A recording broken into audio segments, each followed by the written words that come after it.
12 de maio, 2 anos do golpe, 2 anos de governo Temer. Arroxo salarial, índices recordes de desemprego, aumento da insegurança, fechamento de escolas e farmácias populares, emergências lotadas, aumento no preço da gasolina e do gás de cozinha.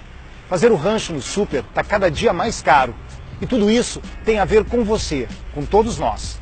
Depois desse período desastroso para os brasileiros, muita gente que saiu às ruas pelo tal impeachment se arrependeu e parou de bater as panelas.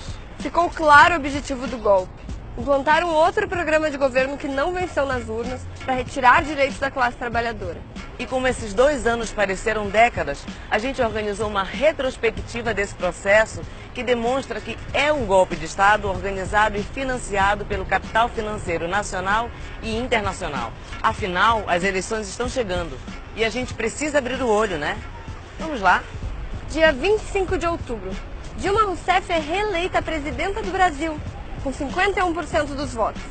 A eleição de 2014 foi atravessada por delações da Lava Jato e por capas de jornais e revistas que acusavam Dilma e Lula de conhecer os esquemas denunciados da Petrobras, fato que o próprio TSE considerou como propaganda eleitoral. Mas o PSDB é que nem criança birrenta, não sabe perder. 4 dias depois da derrota, Aécio Neves pediu recontagem dos votos, insinuando fraudes nas urnas. Um mês depois, o PSDB pediu a cassação da chapa Dilma Temer no TSE, alegando abuso de poder econômico e solicitando, inclusive, a diplomação de Aécio como presidente. Em 2015, já no segundo mandato, mais de 60 pedidos de impeachment de Dilma foram apresentados. Entre eles, o aceito por Eduardo Cunha em dezembro, de coautoria de Janaína Pascoal. O Brasil não é a República da Porra! Que admitiu ter recebido uma quantia diferenciada. Adivinha de quem? Do PSDB. Eu fui contratada pelo PSDB em maio, nós propusemos o processo em setembro. Setores da oposição de direita saíram às ruas desde março de 2015 até a queda da presidenta. Dia 29 de outubro, o PMDB propõe a plataforma Ponte para o Futuro, documento com análise da crise brasileira que apontava saídas duras para o país. O próprio Michel Temer admitiu em pronunciamento que Dilma caiu porque recusou aplicar a ponte para o futuro. E até sugerimos ao governo que adotasse as teses que nós apontávamos naquele documento chamado Ponte para o Futuro. E como isso não deu certo, não houve adoção, instaurou-se um processo que culminou agora com a minha efetivação como presidência da República.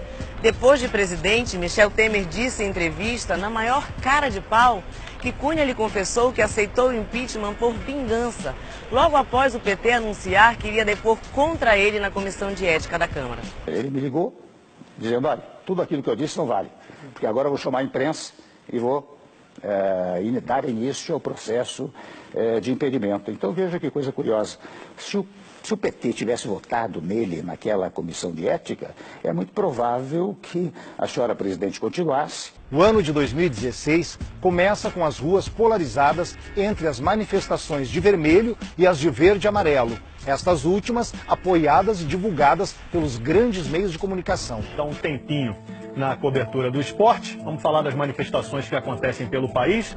Em 29 de março, o PMDB oficializa sua saída da base do governo Dilma, deixando claro seu caráter traidor e vendido. Em abril, o golpe toma seu caráter parlamentar. Deputados e senadores aprovam o impeachment em sessões televisionadas que foram um verdadeiro show de horrores em cadeia nacional. Pelo amor à vida, pelos fundamentos do cristianismo, por todos os corretores de seguros do Brasil, pela família quadrangular e evangélica em todo o Brasil. Por Deus! Feliz aniversário, Ana, minha neta! Há 2 anos, no dia 12 de maio de 2016, Michel Temer assume a presidência de forma interina, já fechando ministérios e aplicando seu plano, que nada mais é do que uma ponte para o inferno. A solução mais fácil era botar o Michel.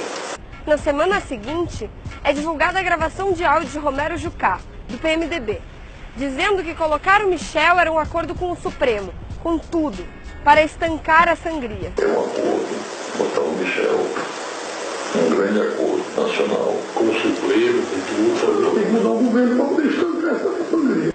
As investigações técnicas comprovaram que as acusações contra Dilma eram falsas. Em 27 de junho, perícia do Senado concluiu que Dilma não participou de pedaladas fiscais.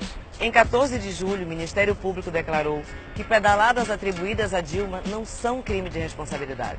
Mesmo assim, em 31 de agosto, o Senado aprova o impeachment por 61 votos a 20 e Michel Temer permanece na presidência, então de forma definitiva.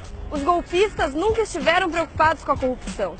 Após votar sim ao golpe, o senador Assir Gurgati, do PDT Roraima, admite que não houve crime de responsabilidade. E o argumento era o andamento da economia. Nós temos a convicção de que não há crime de responsabilidade fiscal nesse processo, mas falta governabilidade. E a volta da presidenta nesse momento poderia causar um transtorno ainda maior para a economia brasileira. Como mostramos nessa cronologia, o golpe já foi admitido várias vezes em público. Você só não viu porque a grande mídia manipulou os fatos e ajudou a colocar no poder o presidente mais odiado da história, com apenas 4% de aprovação. Lembra que falamos lá no início que o objetivo do golpe era aplicar um outro programa que não venceu nas urnas? Então, veja o desastre que foi o começo desse governo. Já eliminamos vários ministérios da máquina pública. Fechou ministérios como o da Cultura e de Políticas para Mulheres e Minorias. Para os ministérios que sobraram, nomeou figuras do PSDB como José Serra e Aloysio Nunes, que foi vice de Aécio em 2014. E o pior, não nomeou nenhuma mulher e nenhum negro.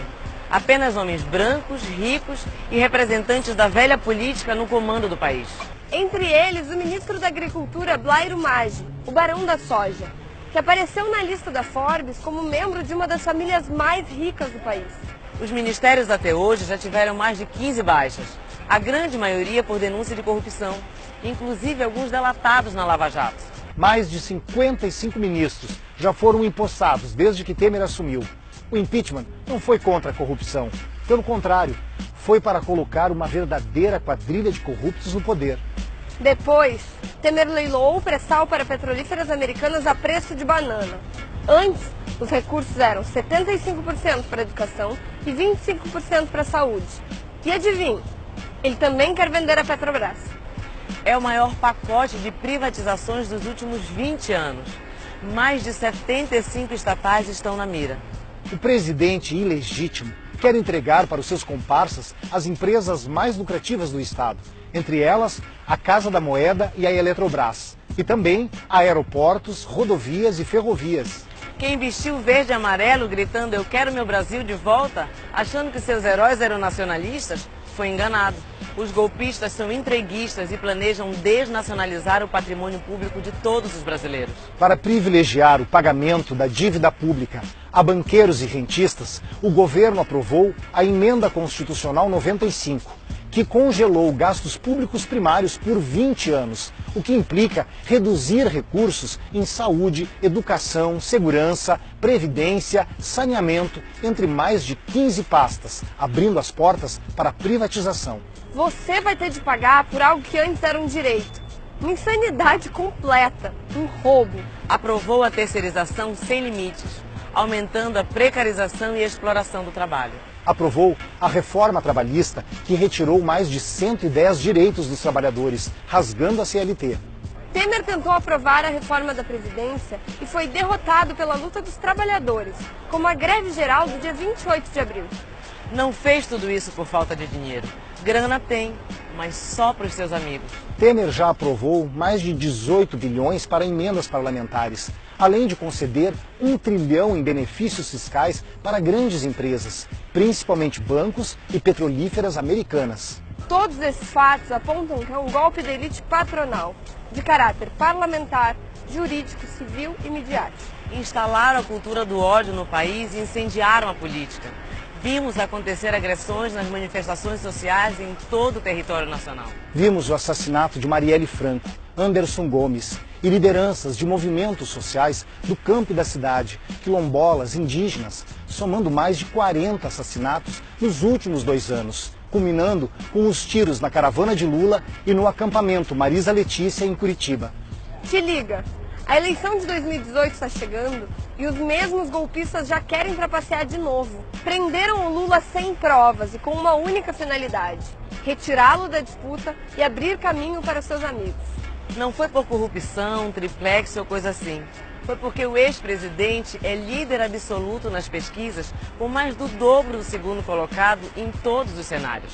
Eleição sem Lula é fraude e é mais uma fase do golpe. Afinal, não fizeram tudo isso para derrubar Dilma e perder o poder 2 anos depois. Olho aberto. Isso tudo não é apenas sobre eleições. É sobre que projetos estão em disputa. Estamos fazendo 30 anos da Constituição de 88. E o que está em jogo é a democracia e o Estado democrático de direito. É preciso defender a realização de um plebiscito popular para revogar as medidas de Temer, reafirmando que todo o poder emana do povo. É preciso criar comitês populares em defesa dos direitos e da democracia. A saída é a população se organizar e propor um projeto de país que derrote os retrocessos e seja realmente representativo de um Brasil democrático, soberano e popular.